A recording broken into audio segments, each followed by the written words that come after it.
चलते हैं PM cares fund के बारे में अगेन, क्योंकि काफ़ी न्यूज़ में है ये, तो पीएम केयर्स फंड के बारे में आप एक्सपेक्ट कर सकते हैं कि एक क्वेश्चन एग्जाम में आ सकता है, तो इसके बारे में सारी इन्फॉर्मेशन आपको होनी चाहिए। तो पहली स्टेटमेंट कहती है it was set up as a public charitable trust, इसे पब्लिक चैरिटेबल ट्रस्ट की तरह बनाया गया है। 5 trustees are nominated by prime minister, ये भी हो सकता है the trustees are eminent person in the field of research, health, science, social work, law, public aid and philanthropy. सोचिए, चलिए देखिए तीसरी स्टेटमेंट कहीं ना कहीं ये तो बता रही है, दूसरी स्टेटमेंट को कॉम्प्लीमेंट कर रही है कि कोई ना कोई तो इसमें से होगा, ट्रस्टीज तो कहीं ना कहीं होते ही होंगे।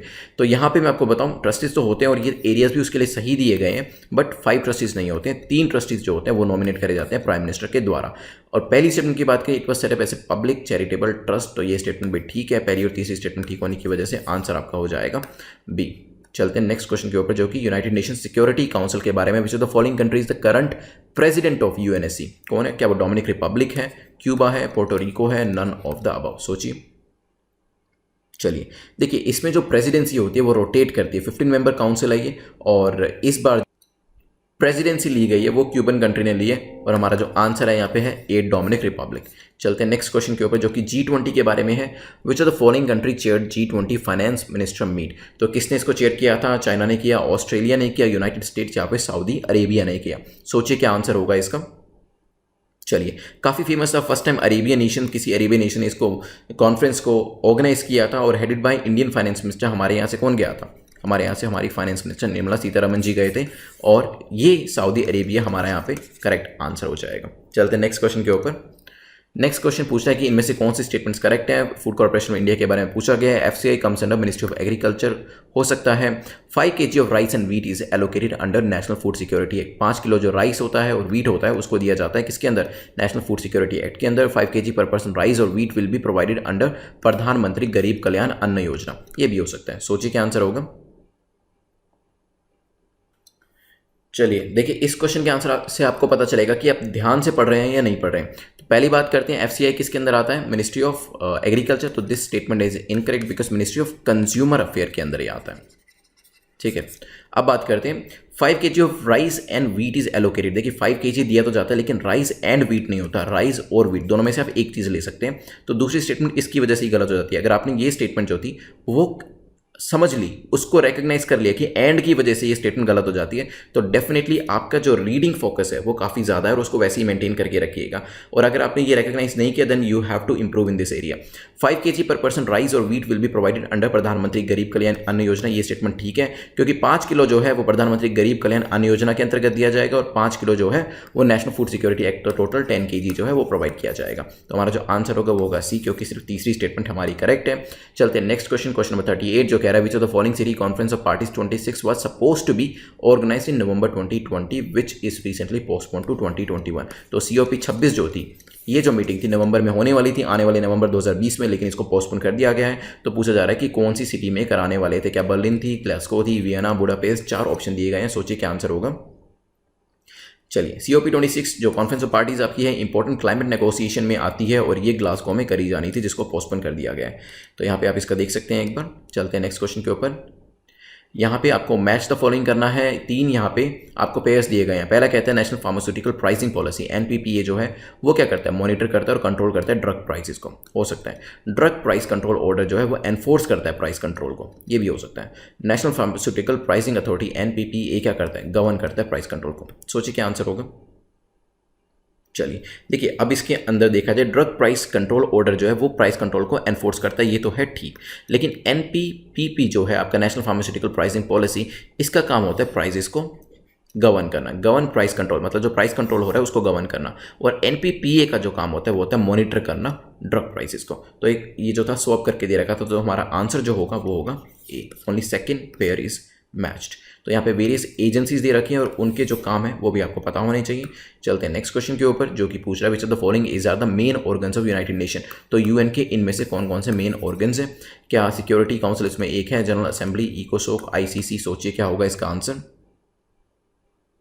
चलिए क्वेश्चन इसलिए पूछा गया बिकॉज जनरल एंटोनियो गुटेरेस जो है यूनाइटेड नेशन सेक्रेटरी, काफ़ी न्यूज़ में थे कोरोना वायरस पेंडेमिक की वजह से, उन्होंने कहा है कि वर्ल्ड जो है वर्ल्ड वॉर 2 के बाद जो उन्होंने मेजर चैलेंज फेस किया है वर्ल्ड ने, वो यही है। तो यहाँ पे 4 जो एजेंसीज दे रखी हैं, इनमें से कौन कौन सी एजेंसीज हैं, सोच लीजिए क्या आंसर है आपका।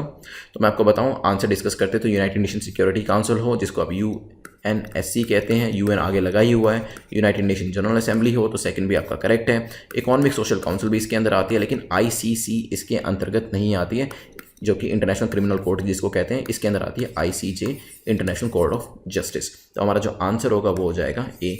वेरियस जो ऑर्गन्स हैं वो आप देख लीजिए कौन कौन से है। UN ट्रस्टीशिप काउंसिल भी आते हैं, UNGA यूनाइटेड नेशन सेक्रेटेरिएट है, ICJ है, UNSC है, UN इकोसोक है। चलते हैं नेक्स्ट क्वेश्चन के ऊपर, जो कि अगस्त्य वेनम बायोलॉजिकल पार्क के बारे में ABP, और पूछे कौन सी स्टेटमेंट करेक्ट है इसके बारे में। पहली कहती है it is located in Kerala, Kerala में लोकेट करता है। It is located in southern most end of eastern ghat, eastern ghat के सदर्न मोस्ट एंड में है। It encompasses districts of Kerala and Tamil Nadu. सोचिए क्या आंसर होगा। चलिए, तो यहाँ पे बताऊँ located in Kerala, state of Kerala बिल्कुल ठीक है, और काफ़ी सारे डिस्ट्रिक्ट जो है वो केरला और तमिलनाडु के ये एनकम्पास करता है। पहली तीसरी स्टेटमेंट ठीक है। सेकंड आपकी गलत हो जाती है, बिकॉज सदर्न मोस्ट पॉइंट में तो है, लेकिन not on the eastern ghat, western ghat में है। तो हमारा जो आंसर हो जाएगा वो होगा ए। न्यूज़ में इस वजह से था बिकॉज फॉरेस्ट डिपार्टमेंट जो इस एरिया का है वो प्रोक्योर कर रहे हैं यहाँ के ट्राइबल लोगों से वेरियस टाइप के प्रोडक्ट्स, क्योंकि अभी लॉकडाउन हुआ है तो जो प्रोडक्शन है वो रुकी हुई है। तो ये जो कमर्शियल एस्टैब्लिशमेंट्स हैं इनके जो प्रोडक्ट्स है वो बेचे जाएंगे, ताकि कोविड-19 की सिचुएशन की वजह से जो लॉकडाउन है उसकी एक प्रॉब्लम को डील किया जा सके और मार्केट में कुछ प्रोडक्ट्स जो है वो प्रोवाइड किए जा सके। तो आंसर हमारा ए है। चलते हैं नेक्स्ट क्वेश्चन के ऊपर, जो कि वेरियस ऑपरेशन के बारे में। ऑपरेशन कैक्टस की बात कर रहा है, ये बता रहा है इस पेयर के अंदर कि ये कू अटेम्प्ट से रिलेट करता है। ऑपरेशन नीर की बात कर रहा है, जो बता रहा है ड्रिंकिंग वाटर से रिलेट करता है। सोचिए क्या आंसर होगा। चलिए देखिए, ऑपरेशन कैक्टस जो था कू अटेम्प्ट को रोकने के लिए ही था। इंडिया ने मालदीव्स की इसमें हेल्प करी थी, और पूरा का पूरा जो कू अटेम्प्ट किया जा रहा था गवर्नमेंट को हटाने के लिए, उसको न्यूट्रलाइज किया था। तो पहली स्टेटमेंट तो आपकी हो जाती है ठीक। अब बात करते हैं ऑपरेशन नीर की। ये 2014 का एक ऑपरेशन है जिसमें मालदीव्स के पास पानी की कमी हो गई थी और उनको ड्रिंकिंग वाटर जो था वो इंडिया ने प्रोवाइड किया था। तो सेकंड स्टेटमेंट भी आपकी यहाँ पे करेक्ट है। 2004 में भी सुनामी के दौरान भी मालदीव्स की काफ़ी सारी हेल्प करी गई थी इंडिया के द्वारा, और अभी कोविड के अंदर भी हम जो है उनको काफ़ी सारी मेडिसिन प्रोवाइड कर रहे हैं। किस ऑपरेशन के अंतर्गत प्रोवाइड कर रहे हैं वो हम अभी डिस्कस करेंगे। चलते हैं नेक्स्ट क्वेश्चन के ऊपर, जो कि है ऑपरेशन संजीवनी के बारे में। Under operation Sanjeevani to which country India has supplied 6.2 tons of essential medicine. तो किसको अभी ऑपरेशन संजीवनी के अंदर 6.2 टन्स ऑफ मेडिसिन जो है वो प्रोवाइड करी गई है। सोचिए चारों में से क्या आंसर होगा। चलिए देखिए, जब ये क्वेश्चन बनाया गया था, क्योंकि हम रिवीजन कर रहे हैं, तो इसका आंसर करेक्ट था मालदीव्स, राइट। क्योंकि मालदीव्स को ये 6.2 टन्स जो है वो मेडिसिन प्रोवाइड करी गई है ऑपरेशन संजीवनी के अंदर। लेकिन अभी कुछ दिन पहले ही न्यूज़ आई है कि बाकी की जो कंट्रीज हैं, श्रीलंका हो, नेपाल हो, म्यांमार हो, अफगानिस्तान हो, उनके लिए भी हमने ऑपरेशन संजीवनी जो है वो एक्सटेंड कर दिया है। ठीक है, अगर 6.2 टन्स की बात आती है तो जो हमारा ऑप्शन है वो मालदीव्स ही करेक्ट है। लेकिन ऑपरेशन संजीवनी किस किस कंट्री को कवर करता है, तो ये सारी कंट्रीज जो है वो कवर करी जा रही है। हरक्यूलिस C-130J एक हमारा एयरक्राफ्ट है जिसके अंदर हम ये सारे जो इंडियन एयरफोर्सेज है हमारी मेडिसिन को प्रोवाइड कर रही हैं। चलते हैं नेक्स्ट क्वेश्चन को भी, आप देख सकते हैं कैसे जो ये हरक्यूलिस C-130J है ये पूरी मेडिसिन के जो बंडल्स हैं उनको लेके जा रहा है। चलते हैं नेक्स्ट क्वेश्चन के ऊपर, जो कि इंडिया मालदीव्स के बारे में पूछा गया कि कौन कौन सी एक्सरसाइज हम करते हैं। क्या इंदिरा एक्स जो है वो हमारे बीच में होती है, मैत्री, एक्यूबरी, सूर्य किरण। सोचिए। चलिए, तो आंसर हमारा है इसी एक्यूबरिंग जो एक्सरसाइज है इंडिया और मालदीव्स के बीच में होती है। मुझे आप बताएंगे सूर्य किरण इंडिया और किसके बीच में होती है, इंदिरा एक्स इंडिया और किसके बीच में होती है, और मैत्री इंडिया और किसके बीच में होती है। कमेंट सेक्शन में जरूर लिखिएगा, आपको हमेशा के लिए ये चीज़ याद रहेगी अगर आप आंसर करते हैं तो। चलते हैं नेक्स्ट क्वेश्चन के ऊपर। नेक्स्ट क्वेश्चन हमारा जो है वो मनरेगा के बारे में पूछा गया कि कौन सी स्टेटमेंट करेक्ट है। पहली कहती है the country government bears the full cost of unskilled labour. पूरी की पूरी कॉस्ट जो होती है वो गवर्नमेंट बियर करती है अनस्किल्ड लेबर की। Central government bears the full cost of material. Material की जो फुल कॉस्ट होती है वो सेंट्रल गवर्नमेंट बियर करती है। सोचिए क्या आंसर होगा। चलिए देखिए, अनस्किल्ड लेबर की जब बात करी जाती है वहाँ पर सेंट्रल गवर्नमेंट पूरा का पूरा पैसा यहाँ पे बियर करती है, बिल्कुल ठीक है। लेकिन जहाँ पे मटेरियल की बात करी जाती है वहाँ पे सिर्फ 75% बियर किया जाता है। तो सेकंड स्टेटमेंट इनकरेक्ट होने की वजह से आंसर हमारा हो जाएगा ए। बिल्कुल ध्यान रखिएगा, लेबर की जहाँ बात आती है अनस्किल्ड लेबर की पूरा का पूरा खर्चा कौन देख रहा है, सेंट्रल गवर्नमेंट। लेकिन मटेरियल के केस में 75% सेंट्रल गवर्नमेंट खुद देखती है और 25% कहती है स्टेट अपने आप देखेंगे। ध्यान रखिएगा इसको भी। चलते हैं नेक्स्ट क्वेश्चन के ऊपर। नेक्स्ट क्वेश्चन हमारा है PMRU के बारे में पूछा गया कि कौन सी स्टेटमेंट इसके बारे में करेक्ट है। Price monitoring and resource unit कहते हैं इसे। तो it is a registered society हो सकती है, it is funded by NPPA ये भी हो सकता है, it is under the control and supervision of STC state drug controller ये भी हो सकता है। सोचिए क्या आंसर होगा। चलिए, तो यहाँ पे रजिस्टर्ड सोसाइटी है तो पहले स्टेटमेंट सही है, नेशनल फार्मास्यूटिकल प्राइसिंग अथॉरिटी इसको फंड करती है, ये भी ठीक है। पीएमआरयू के बारे में, that is price monitoring and resource unit के बारे में, और स्टेट ड्रग कंट्रोलर जो होते हैं इसको सुपरवाइज करते हैं। This statement is also correct, D हमारा करेक्ट आंसर हो जाएगा। चलते हैं नेक्स्ट क्वेश्चन के ऊपर, जो कि नॉन परफॉर्मिंग एसेट्स के बारे में, और पूछा गया कौन सी स्टेटमेंट करेक्ट है। पहली कहती है debts is called as non-performing when the loan payments have not been made for a minimum period of 100 days। तो डेट जो होता है उसको नॉन परफॉर्मिंग तब माना जाएगा जब उस पर पेमेंट नहीं करी जाती, लोन की पेमेंट नहीं करी जाती मिनिमम 100 दिन के लिए। Then gross non performing assets are the sum of all loan that have been defaulted by the individuals who have acquired loans from the financial institution. तो ग्रोस नॉन परफॉर्मिंग एसेट्स उनको कहा जाता है जहाँ पे पूरा का पूरा जो लोन्स होता है वहाँ पे डिफॉल्ट किया गया है इंडिविजुअल के द्वारा, जहाँ जिन्होंने लोन जो लिया था फाइनेंशियल इंस्टीट्यूशन से, ये भी हो सकता है।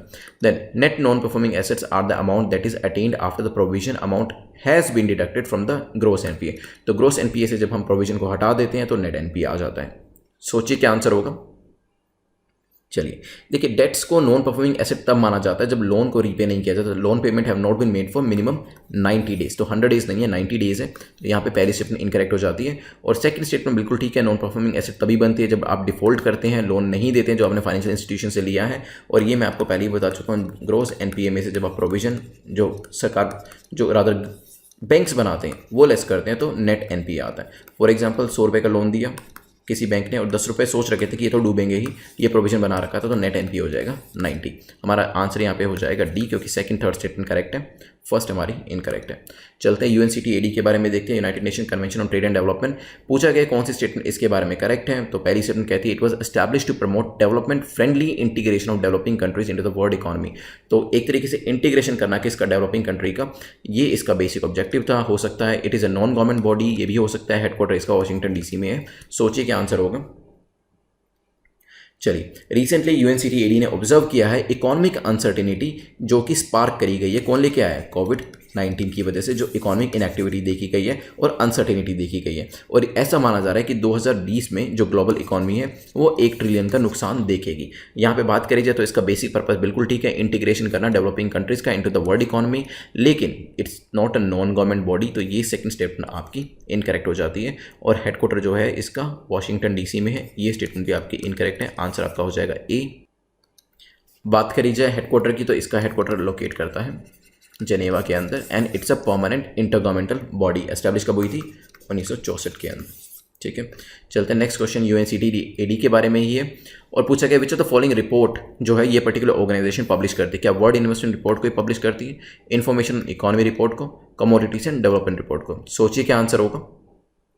चलिए देखिए, मैं आपको रिपोर्ट्स बता देता हूँ जो यूएनसीटीएडी पब्लिश करती है। ट्रेड एंड डेवलपमेंट रिपोर्ट आता है, world investment report, least developed countries report, information on economy report, technology and innovation report, commodities and development report. और देखा जाए यहाँ पर commodities, development, information economy, world investment, तीनों ही रिपोर्ट आती हैं, तो आंसर हमारा हो जाएगा डी। चलते हैं नेक्स्ट क्वेश्चन के ऊपर, जो एनपीपीए और पीएमआरयू के बारे में। आपको पता है एनपीपीए पीएमआरयू को फाइनेंस करता है। Which of the following region price monitoring and resource unit has been set up by NPPA. तो एनपीपीए जो फंडिंग करता है पीएमआरयू की, उसको कहाँ कहाँ सेटअप किया गया, केरला में किया है, क्या हरियाणा में किया है, मिजोरम में, या फिर जेएंडके में। सोचिए क्या आंसर होगा। चलिए देखिए, एनपीपीए ने पीएमआरयू को सेटअप किया है 12 स्टेट के अंदर, जो कि एक प्राइस मॉनिटरिंग रिसोर्स यूनिट है, एंड एनपीपीए ने इसे लगाया है रिसेंटली अभी जम्मू कश्मीर की यूटी, जो union territory Jammu and Kashmir की है, यहाँ पर इसे स्टैब्लिश किया है। मिजोरम, हरियाणा, केरला में ये ऑलरेडी हो चुके हैं, तो आंसर हमारा हो जाएगा डी। चलते हैं नेक्स्ट क्वेश्चन के ऊपर। नेक्स्ट क्वेश्चन हमारा पूछ रहा है which of the following statement is or are correct. तो यहाँ पे पेयर्स दिए गए हैं। कमर्शियल पेपर के बारे में कहा है कि शॉर्ट टर्म डेट इंस्ट्रूमेंट्स होते हैं जो कि गवर्नमेंट इशू करती है for 1 year. Certificate of deposits issued by banks to a person depositing money for a specified length at a time at a specified rate of interest, ये भी हो सकता है। कॉल मनी होता है बोरिंग और लेंडिंग फॉर 1 डे, एक दिन के लिए जब पैसा लेन देन करते हैं। टर्म मनी जब हम 14 दिन के लिए ऐसा करते हैं। सोचिए क्या आंसर होगा। चलिए देखिए, कमर्शियल पेपर्स जो होते हैं अप टू 1 ईयर के लिए पैसा रेज करने के लिए होते हैं, तो शॉर्ट टर्म डेट इंस्ट्रूमेंट है, बिल्कुल ठीक है। अप टू 1 ईयर ये भी ठीक है, लेकिन not issued by the government, issued by the companies. तो पहली जो चीज़ होगी वो हो जाएगी आपकी गलत, सिर्फ एक छोटी सी मिस्टेक की वजह से, बाकी फैक्ट्स इसमें सही थे। सर्टिफिकेट ऑफ डिपॉजिट्स भी कुछ मिलती जुलती चीज़ होती है, issued by the banks to person depositing money for a specified length of time, specified rate of interest, बिल्कुल ठीक है। और यहाँ पे कॉल मनी की बात करी जाए तो एक दिन के लिए बोरो या लेंड करने के लिए इसको यूज़ किया जाता है। सिमिलरली टर्म मनी को भी बोरो और लेंड करने के लिए यूज़ किया जाता है 14 डेज के लिए। दोनों ही शॉर्ट टर्म इंस्ट्रूमेंट्स आपके, आंसर आपका हो जाएगा बी। चलते हैं नेक्स्ट क्वेश्चन के ऊपर, जो कह रहा है which of the following pair आपके करेक्टली मैच करते हैं। कैटेगरी ए प्रोजेक्ट जो होते हैं वो यूनियन मिनिस्ट्री इवैल्यूएट करती है, category B project state government evaluate करती है, कैटेगरी B2 प्रोजेक्ट जो होते हैं बोथ सेंटर और स्टेट यहाँ पे इवैल्यूएट करते हैं। सोचिए क्या आंसर होगा। चलिए, तो यहाँ पे कैटेगरी ए प्रोजेक्ट जो होते हैं बिल्कुल सही है, यूनियन मिनिस्ट्री उसको इवैल्यूएट करती है, और कैटेगरी बी जो है उसे स्टेट गवर्नमेंट इवैल्यूएट करती है। लेकिन कैटेगरी B2 प्रोजेक्ट जो होते हैं वो बहुत नहीं करे जाते हैं, बहुत सेंटर और स्टेट उसको इवैल्यूएट नहीं करता है। Rather category B2 projects are the projects जहाँ पर आपको एग्जम्पशन मिलती है from EIA environment impact assessment से एंड पब्लिक हियरिंग से। तो थर्ड गलत होने की वजह से आंसर आपका हो जाएगा 1 और 2। चलते हैं नेक्स्ट क्वेश्चन, स्वयं प्रभा के बारे में पूछा है, कौन सी स्टेटमेंट करेक्ट है। पहली कहती है it's a group of 10 DTA channel, 10 DTA channel का ये ग्रुप होता है।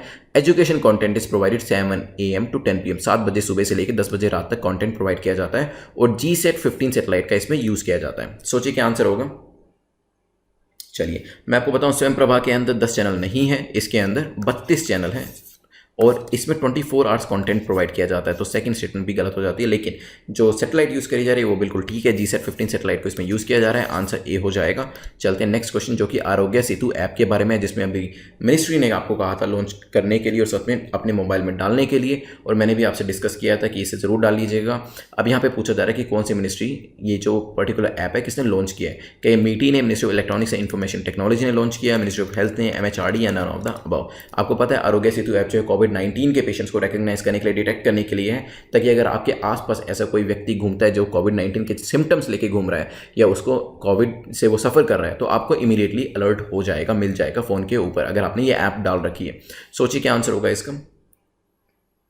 चलिए, तो यहाँ पे हमारा जो आंसर है वो है ministry of electronics and information technology A. चलते हैं नेक्स्ट क्वेश्चन के ऊपर, ये ऐप है। चलिए, ई नाम के बारे में पूछा है, which the following ministry launched e NAM. E नाम किस मिनिस्ट्री ने लॉन्च किया था। ई नाम न्यूज़ में इस वजह से था बिकॉज आपको पता है कि एक ऑनलाइन मंडी है, और अभी कोविड की वजह से तो ये तो और काफ़ी न्यूज़ में आ गई है, बिकॉज अब आप ऑनलाइन यहाँ पे ट्रेडिंग का जो पूरा मैकेनिज्म रहेगा वो और भी एनकरेज किया जाएगा, जो अभी तक लोग फिजिकली जाके करते थे ट्रेडिंग। तो यहाँ पे सोचिए किस मिनिस्ट्री के अंदर होगी, मिनिस्ट्री ऑफ एग्रीकल्चर, कॉमर्स या फिर consumer public affairs, none of the above. सोचिए। चलिए, रिसेंटली ई नाम के अंदर मिनिस्ट्री ऑफ एग्रीकल्चर ने कुछ और मॉड्यूल्स जो हैं इसके वो रोल आउट करें हैं, तो इससे आपको ये तो पता चल गया कि ये मिनिस्ट्री ऑफ एग्रीकल्चर के अंदर आते हैं। A is the correct answer. New feature क्या होगा। न्यू फीचर से ये जो पर्टिकुलर ई नाम आपकी एप्लीकेशन और जो पूरा अपैरेटस है वो और भी स्ट्रेंथन होगा। फार्मर्स को फिजिकली नहीं जाना पड़ेगा होलसेल मंडीज़ के अंदर, ताकि वो अपने हार्वेस्ट जो उनका प्रोड्यूस है, हार्वेस्टेड प्रोड्यूस, उसको सेल कर सकें। तो it's an important move, particularly कोविड-19 की सिचुएशन में या फिर फ्यूचर में भी अगर लॉकडाउन जैसी सिचुएशन होती है तो फार्मर्स को नुकसान नहीं देखना पड़ेगा। पूरा प्रोसेस इसका यहाँ पर एक बार देख लीजिएगा, नहीं तो वीडियो में देख लीजिएगा। चलते हैं नेक्स्ट क्वेश्चन, दीक्षा मोबाइल ऐप के बारे में, किससे रिलेट करती है। वुमेन एम्पावरमेंट, एजुकेशन, एग्रीकल्चर या फिर एंटरप्रेन्योरशिप इन वुमेन। सोचिए। चलिए, MHRD ने ये ऐप को लॉन्च किया था, टीचर्स ट्रेनिंग के लिए टारगेट करी जाती है ऐप, तो टीचर को ट्रेनिंग देने के लिए यूज़ करी गई है ये। इसका जो फुल फॉर्म है digital infrastructure for knowledge sharing, इसकी फुल फॉर्म है। और मैं आपको यहाँ पे इतना डिस्कशन कर ली तो आपको पता चल ही गया होगा कि ये शिक्षा से रिलेटेड है, एजुकेशन से रिलेट करती है। नेक्स्ट आते हैं, which the following is considered as domestic institution investor, DII। तो यहाँ पे पूछा गया क्या इंश्योरेंस कंपनीज को DII माना जाता है, म्यूचुअल फंड्स को, बैंक्स को। सोचिए इनमें से किसको डोमेस्टिक इंस्टीट्यूशनल इन्वेस्टर माना जाएगा, फिर इसका बैकग्राउंड न्यूज़ भी मैं आपको बताऊंगा।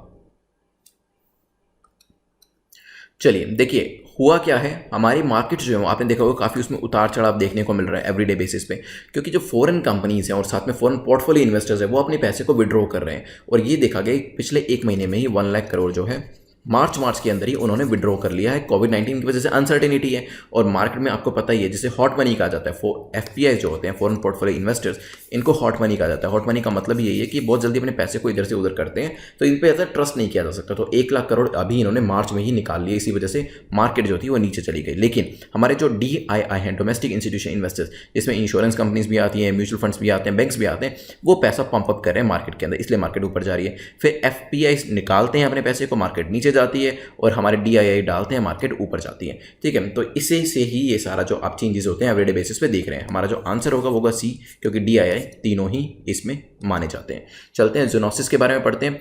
तो जूनोसिस क्या है? क्या ये डिसीज़ है जो कि एनिमल्स टू ह्यूमंस ट्रांसफर होती है? रेस्पिरेटरी डिसीज़ है, कंटेजियस डिसीज़ है, नॉन कंटेजियस डिसीज़ है? सोचिए क्या आंसर होगा। चलिए, वेरियस डिसीज़ हो, चाहे नीपा वायरस हो और इसके अलावा कैनोसोर फॉरेस्ट डिसीज़ भी न्यूज़ में थी, बर्ड फ्लू, इबोला, HIV, कोविड-19, इसके बारे में आपको नॉलेज होनी चाहिए। और जूनोसिस जो है ये डिसीज़ है जो कि एनिमल से ह्यूमंस में ट्रांसफर होती है। ये सिम्टम्स इसके हो सकते हैं, रेस्पिरेटरी प्रॉब्लम हो रही है, कंटेजियस, लेकिन जो बेस्ट आंसर है दैट इज़ ए। इसका एक आप यहाँ पे इमेज देख सकते हैं। नेक्स्ट चलते हैं, जो कि security act, national security act 1980 के बारे में 3 स्टेटमेंट दी गई और आपको क्या बताना है यहाँ पे? आपको बताना है करेक्ट कौन सी स्टेटमेंट सही है। पहली कहती है it empower centre not state government to detain a person. तो इसमें सेंट्रल गवर्नमेंट डिटेन कर सकती है, स्टेट गवर्नमेंट को ये राइट नहीं दिया गया है। A person can be detain for disrupting public order और maintenance of supplies and service essentials to the community. तो किसी भी व्यक्ति को यहाँ पे डिटेन किया जा सकता है अगर वो पब्लिक ऑर्डर को डिसरप्ट कर रहा है या कोई सप्लाईज को रोक रहा है। The maximum period for which one में बी डिटेन इज 3 मंथ्स। 3 महीने मैक्सिमम उसको डिटेन किया जा सकता है। सोचिए क्या आंसर होगा। चलिए देखिए, जो पावर है डिटेन की, डिटेंशन की, वो दोनों स्टेट और सेंटर को दे रखी है, क्योंकि जो डिसरप्टिव लोग होते हैं वो सेंटर को भी प्रॉब्लम में ला सकते हैं, स्टेट को भी ला सकते हैं। तो ये पावर दोनों के लिए रखी गई। और यहाँ पे जो मैक्सिमम पीरियड है डिटेंशन का वो है 12 महीने। तो तीसरी स्टेटमेंट आपकी इनकरेक्ट हो जाएगी। बात करी जाए यहाँ पे पहली स्टेटमेंट भी आपकी इनकरेक्ट है, क्योंकि सेंटर स्टेट दोनों के पास ये पावर है। बात करी जाए कि हम डालते क्यों, ये डिटेंशन करी क्यों जाती है? अगर कोई भी पब्लिक ऑर्डर को डिसरप्ट करता है या फिर कोई सप्लाईज चल रही है, कमोडिटीज़ की हो या अदरवाइज हो, असेंशियल कमोडिटीज़ की हो, उसकी मेंटेनेंस को डिसरप्ट करने की, उसको रोकने की कोशिश करते हैं, तो वहाँ पर इस चीज़ को अप्लाई किया जा सकता है। तो यहाँ पे सेकंड स्टेटमेंट हमारी करेक्ट है, पहली और तीसरी गलत है। आंसर हमारा हो जाएगा ए। चलते हैं नेक्स्ट क्वेश्चन के ऊपर। या नेक्स्ट क्वेश्चन नंबर 60 जो हमारा है वो है once again national security act 1980 के बारे में पूछा गया कि it's a preventive detention law. क्या ये प्रिवेंटिव डिटेंशन लॉ है? Preventive detention date back to Bengal regulation 3 1818। तो ये इतना पुराना एक्ट है। हो सकता है Rowlatt act of 1919 allowed confinement even on suspicion without trial. ये भी हो सकता है। हिस्टोरिकल क्वेश्चन, हिस्टोरिकल स्टेटमेंट्स दी गई हैं, 1 बाय 1 रीड करिए, सोचिए क्या आंसर होगा। चलिए, तो मैं आपको बताऊं, इंदिरा गांधी जी ने 1980 में नेशनल सिक्योरिटी एक्ट को इंट्रोड्यूस किया था। इसमें डिटेंशन के राइट्स दे दिए गए थे। अगर कोई भी हमारी जो इंडिया की सिक्योरिटी है उसको थ्रेट करता है तो वहाँ पे डिटेंशन करी जा सकते हैं। डिस्ट्रिक्ट एडमिनिस्ट्रेशन पुलिस जो है वो इसके ऑर्डर दे सकती है और मैक्सिमम 12 महीने तक अरेस्ट किया जा सकता है। It's a preventive detention law. बिल्कुल ठीक है, प्रिवेंटिव डिटेंशन लॉ है, जो कि अगर डेट बैक देखा जाए कहाँ पे हिस्ट्री के अंदर इसको शुरू किया गया था तो बेंगोल रेगुलेशन 3 1818 में आता है। और रॉलेट एक्ट 1919 में तो इवन ऐसे हार्ड रूल्स थे कि सस्पिशन के बेसिस पे भी विदाउट ट्रायल कन्फाइन किया जा सकता है। तो तीनों ही सही है हमारा। यहाँ पे एक ये जो इन्फोग्राफिक है वो देख लीजिएगा। चलते हैं नेक्स्ट क्वेश्चन, BCG वैक्सीन के बारे में है। BCG की फुल फॉर्म मैंने आपसे पूछी थी, आपने कमेंट सेक्शन में मुझे बताई भी थी। यहाँ पे 2 स्टेटमेंट दी गई और हमें बताना है करेक्ट कौन सी है। It's a primary used against HIV के अगेंस्ट में प्राइमरली यूज करी जाती है। It can boost innate immunity system. तो हमारा इम्यून सिस्टम जो होता है उसको ये बूस्ट करती है। सोचिए क्या आंसर होगा। चलिए, इसका नाम है बैसिलस कैलामिट ग्यूरेन, BCG, जिसकी फुल फॉर्म आपने मुझे करेक्ट बताई थी कमेंट सेक्शन के अंदर। मेजर जो यूज़ होता है इसका ट्यूबरक्लोसिस के लिए किया जाता है। तो यहाँ पे पहली स्टेटमेंट जो है आपकी इनकरेक्ट हो जाती है और हमारी इम्यूनिटी को बूस्ट करने के लिए काफ़ी हेल्पफुल होती है। B is the correct answer. अभी कोविड-19 के लिए भी कुछ ऐसी पॉसिबिलिटीज़ देखी जा रही हैं कि इसको यूज़ किया जा सके। चलते हैं नेक्स्ट क्वेश्चन, AIIB के बारे में है और इसकी फुल फॉर्म है एशियन इंफ्रास्ट्रक्चर इन्वेस्टमेंट बैंक। और पूछा गया है कि इसके बारे में कौन सी स्टेटमेंट करेक्ट है। पहली है its objective is to improve social and economic outcomes in Asia and beyond. Asia और इसके परे इकोनॉमिक आउटकम्स को और सोशल आउटकम्स को इंप्रूव करने के लिए इसको यूज़ किया जाता है। हेडक्वार्टर इसका शंघाई में है और ये इसके अंदर बोर्ड ऑफ गवर्नर्स होते हैं। सोचिए क्या आंसर होगा। चलिए, तो यहाँ पे पहला जो इसका ऑब्जेक्टिव दिया हुआ है AIIB का वो तो बिल्कुल ठीक है, क्योंकि इसका ऑब्जेक्टिव सोशियो इकोनॉमिक आउटकम्स को इंप्रूव करना ही है एशिया के अंदर और उसके परे। और यहाँ पे बात करी जाए कि इसमें बोर्ड ऑफ गवर्नर्स होते हैं तो ये भी ठीक है, लेकिन जो इसका हेडक्वार्टर है वो शंघाई के अंदर नहीं है। हेडक्वार्टर कहाँ पर है? बीजिंग के अंदर। तो हमारा जो आंसर होगा वो होगा B। अभी रिसेंटली न्यूज़ में इस वजह से था बिकॉज इंडिया जो है AIIB से और साथ में ADB से भी कोविड-19 को काउंटर करने के लिए लोन की बात कर रहा था। चलते हैं नेक्स्ट क्वेश्चन के ऊपर। राउंड ट्रिपिंग के बारे में पूछा है। राउंड ट्रिपिंग का यूज़ क्यों किया जाता है, किससे एसोसिएटेड है? टैक्स एग्जम्पशन से, टैक्स डिडक्शन से, टैक्स लेवी से या फिर टैक्स इवेशन से? सोचिए क्या आंसर होगा। चलिए, राउंड ट्रिपिंग के बारे में मैंने आपको बहुत अच्छे से एग्जांपल देके समझाया था कि कैसे एक कंट्री से पैसा आप दूसरी कंट्री में ले जाके फिर वापस लेके आते हैं, इन्वेस्ट करते हैं। अगर आपको पूरा कॉन्सेप्ट समझना है तो वो वीडियो देख लीजिएगा, बट यहाँ पे मैं सिंपली आपको आंसर करूँगा टैक्स इवेजन के लिए इसको यूज़ किया जाता है और यहाँ पे हमने ये इसको अच्छे से समझा भी था। चलते हैं नेक्स्ट क्वेश्चन, राउंड ट्रिपिंग के बारे में ही और पूछा गया कि which of the following statement is or are correct about round tripping. पहली कहती है the money that leaves the country through various channels and makes it back into the country. तो इसमें क्या होता है, पैसा आपके कंट्री से निकलता है डिफरेंट चैनल से और वापस आपकी कंट्री में आ जाता है, हो सकता है। It usually comes as a foreign investment के तौर पे ये वापस आता है, ये भी हो सकता है। Transaction usually have no commercial purpose, इसमें जो ट्रांजैक्शन दिखाई जाती हैं उसका कोई कमर्शियल पर्पस नहीं होता है। सोचिए, चलिए एनडीटीवी का केस आया था जिसके ऊपर इनकम टैक्स डिपार्टमेंट ने एनडीटीवी को एक्यूज किया था राउंड ट्रिपिंग के लिए। मैंने आपको फिर बताया कंट्रोवर्सी इंपॉर्टेंट नहीं है हमारे लिए ये जो टर्म है ये इंपॉर्टेंट हो जाती है। तो यहाँ पे बिल्कुल सही है, पैसा जो होता है आपकी कंट्री से निकल के दूसरी कंट्री में जाता है और वापस आपकी कंट्री में वापस आ जाता है डिफरेंट चैनल के थ्रू, और इसे फॉरेन इन्वेस्टमेंट की तरह ही इन्वेस्ट किया जाता है। और यहाँ पे ट्रांजेक्शन का कोई कमर्शियल पर्पस नहीं होता, ये सिर्फ कंट्री से एक कंट्री से पैसा निकाल के दूसरी कंट्री में पहुंचाना होता है और वापस उस कंट्री में लाना होता है। तो देखा जाए तो ये जो पर्टिकुलर स्टेप था इसका कोई कमर्शियल पर्पस नहीं था, ये सिर्फ दिखाने के लिए किया गया एक तरीके से जो आपकी मनी होती है उसको वापस आपकी कंट्री में लाने के लिए, और एक तरीके से आपका जो अनपेड टैक्स अमाउंट था उसको लेजिटिमाइज करने के लिए। तो हमारा जो आंसर हो जाएगा यहाँ पे होगा सी। चलते हैं नेक्स्ट क्वेश्चन के ऊपर। नेक्स्ट क्वेश्चन एफएटीएफ के बारे में पूछा गया, on whose initiative FATF was started in 1989। आपको पता है फाइनेंशियल एक्शन टास्क फोर्स के ऊपर काफ़ी क्वेश्चन आते रहते हैं, काफ़ी आर्टिकल्स न्यूज़पेपर में आते हैं, और खासतौर पर पाकिस्तान जो है उसका जिक्र जरूर होता है एफएटीएफ के आर्टिकल्स में, क्योंकि ये इसकी ग्रे लिस्ट में आता है। यहाँ पे पूछा है कि एफएटीएफ स्टार्ट किसके इनिशिएटिव पे किया गया था, वो क्या G7 था, G20, यूएनएससी या यूएनजीए? सोचिए क्या आंसर होगा।